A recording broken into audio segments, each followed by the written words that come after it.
तो आइए चालू करते हैं एस्ट्रो निवेश का सेशन। हमने नाम चेंज करा, क्यों?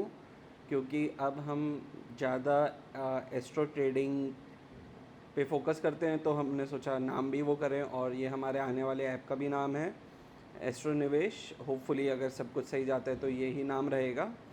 तो हमने प्लैनेट्स की बात करी, और प्लैनेट्स क्यों, क्या, कैसे होते हैं, ये बहुत इम्पॉर्टेंट रहता है। और इसमें समझने के लिए उसके साथ राशि का कॉम्बिनेशन बहुत ज़रूरी है। प्लैनेट्स और राशि वो वाली चीज़ है, पर उसके साथ एक इम्पॉर्टेंट चीज़ है जो बहुत कम लोग करते हैं, वो है नक्षत्र के बारे में बात। तो नक्षत्र और राशि में क्या फ़र्क है? राशि हमारी 12 होती हैं, जो हम सिंह, कुंभ, कर्क, इनके जो बोलते हैं, जो हमारे लियो, एरीज, वर्गो, ऐसे जो वो होते हैं, वो हमारी राशि होती है। बड़े कॉन्स्टलेशंस होते हैं। जबकि नक्षत्र क्या है, और उनको डिवाइड कर रखा है 27 नक्षत्रों में, जैसे भरणी, भद्रफला, उत्तर फाल्गुनी, ऐसे होते हैं, जो हम आगे बात करेंगे राशि और नक्षत्र के बारे में डीपली। पर हर नक्षत्र में 4 पद होते हैं। अब राशि क्या होती है? वो 9 ग्रह जो हमारे हैं, जो हमने बात कर रखी है, उनके से रूल करते हैं। मॉडर्न एस्ट्रोलॉजी में 3 और प्लैनेट है, बट जो हमारे क्लासिक एस्ट्रोलॉजी है वो 9 ग्रह के ऊपर ही है, जिसमें 2 हमारे शेडो प्लैनेट हैं। और बहुत सारे लोग गुलांग के बारे में भी जानते होंगे, जिसमें हम कभी अलग से चर्चा करेंगे, वो भी इंक्लूड हो जाता है। पर मेनली जो राशि है वो इन्हीं 9 नक्षत्रों पे वो करती है। अब राशि क्या है, वो हमें बड़ी चीज़, बड़ा टाइम फ्रेम, ये सब के बारे में बताती है, लॉन्ग टर्म प्रोजेक्शन। जबकि नक्षत्र जो है वो क्या करते हैं, वो प्लैनेट्स के साथ तो रूल करते ही हैं, उनके ना और भी ये होते हैं देव, तो वो नक्षत्र की क्वालिटीज़ बताते हैं, और वो ज़्यादा इंसाइट देते हैं। तो बहुत लोग जो डिग्री की बात करते हैं, वो डिग्री और कोई नहीं, नक्षत्रीय ही है एक तरीके से, कि कौन से पद में है, क्या है। तो ये अगर आप देखेंगे तो बाहर जो आपको दिख रहा है वो हमारी राशियाँ दिख रही हैं। दरअसल नक्षत्र उसके पीछे होते हैं, बट ये डायग्राम में मुझे और कोई अच्छा मिला नहीं जिसमें हिंदी में लिखे हुए हमारे नक्षत्र दिखेंगे। तो अगर आप यहाँ पे देखेंगे तो बीच में आपको ये हमारे नक्षत्र दिख रहे हैं। तो आप ये समझिए, ये अर्थ है, इसके पहले, इसके अंदर ये जो है यहाँ पे प्लैनेट्स मूव करते हैं, उसके बाहर हमारे राशियाँ होती हैं, और सबसे बाहर हमारे नक्षत्र होते हैं।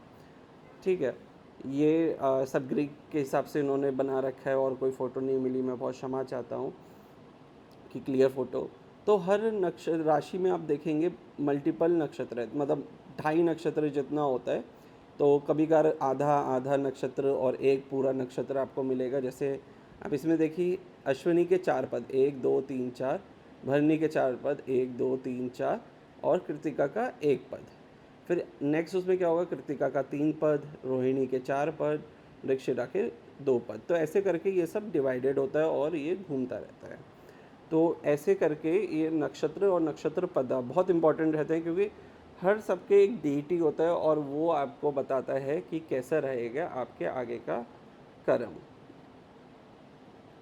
हाँ, तो हर राशि 12 हिस्सों में डिवाइड हो गई। नक्षत्र में 4 पद होते हैं। पहला पद हमें धर्मा के बारे में बताता है, सॉरी, ये इंग्लिश में वो धर्मा, मोक्षा, ये सब हो जाता है, पर धर्म के बारे में बताता है, हमारे कर्तव्य के बारे में बताता है। जबकि दूसरा पद जो है वो हमें अर्थ, हमारे वेल्थ के बारे में बताता है। तो हर राशि का दूसरा हमारे वेल्थ को डिनोट करेगा। तीसरा हमारी इच्छाएं, काम, जो भी हमें चीज़ें चाहिए उसके बारे में बताता है। और चौथा जो है वो हमारे मोक्ष, हमारा, हम कितने उससे अटैच होंगे, डिटैच होंगे, इसके बारे में बताता है। कभी आपने ये सोचा है कि हम हमेशा, हमारे पूर्वज ये क्यों कहते थे कि 108 बार माला पढ़ो या 108 बार जप करो? उसके पीछे यही कारण है। हमारे 27 नक्षत्र होते हैं, और हर नक्षत्र में 4 पद होते हैं, तो 108 पद हो गए। तो जब भी हम एक कहीं किसी भी भगवान को याद करते हैं, तो वो कोई ना कोई पद में होंगे। कोई भी उसके देवता कोई भी पद में हो सकते हैं, ठीक है, चाहे कोई भी मूवमेंट हो। तो जब हम पूजा करते हैं, तब हम, ये है कि हम 108 पदों को कवर कर लिया, तो भगवान हमारी किसी ना किसी, जहाँ पे भी होंगे, वो हमारी सुन लेंगे। तो इसीलिए बहुत ज़रूरी होता है कि आप कोई भी माला पढ़ें तो वो 108 पढ़ें, जब हम एस्ट्रोलॉजिकल वो देखते हैं। तो ये बहुत ज़रूरी होता है 108 पद। और आप ये देखेंगे जैसे अब कौन सा ग्रह कौन से उसका है, इसको याद करने का बहुत सिंपल तरीका है राशियों के हिसाब से। देखिए सूर्य को राजा बोला गया है, तो सूर्य ने क्या करा, सिंह राशि को अपने पास ले लिया। ठीक है, अब सूर्य के पास कौन रहेगा, चंद्रमा, तो चंद्रमा ने कैंसर कर्क में आके बैठ गए। ठीक है, तो राजा और रानी हो गए। राजा रानी के पास क्या होंगे, अपने बच्चे, तो बुध को बच्चा माना गया है और वो राजा और रानी दोनों के पास रहे, तो जेमिनी और वर्गो ले लिया।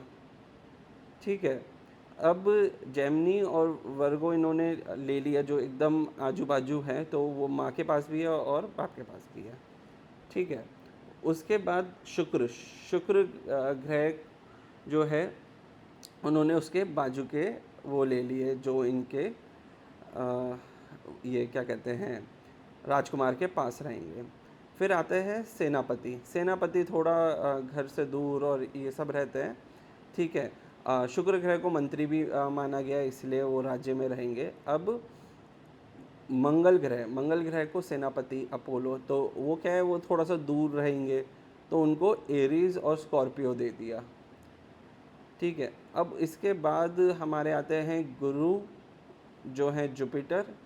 ठीक है, इन्होंने क्या करा, ये देखा क्योंकि ये संत लोग हैं एकदम एंड में वो करते हैं, तो इसीलिए इन्होंने पाइसेस और सेजिटेरियस ले लिया। और आखिरी में जब शनि को पता लगा कि उनको भी लेना है, तो उन्होंने जो आखिरी में बचा एक्वेरियस और कैप्रिकॉर्न वो ले लिया। तो ये एक बस स्टोरी के तरीके से है।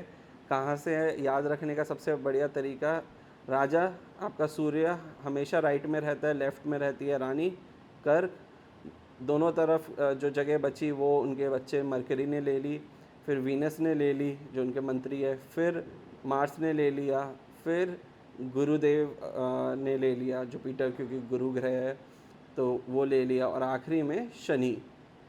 ठीक है, तो ये करके ये आपका पूरा वो बन जाता है। और इसके बाद हम जब राशियों की चर्चा करेंगे तब हम उसके कैरेक्टरिस्टिक्स और उस सब के बारे में डिस्कस करेंगे। तो उम्मीद करता हूँ आपको वीडियो अच्छी लगी हो, लाइक शेयर सब्सक्राइब करें, देखते रहे एस्ट्रो निवेश।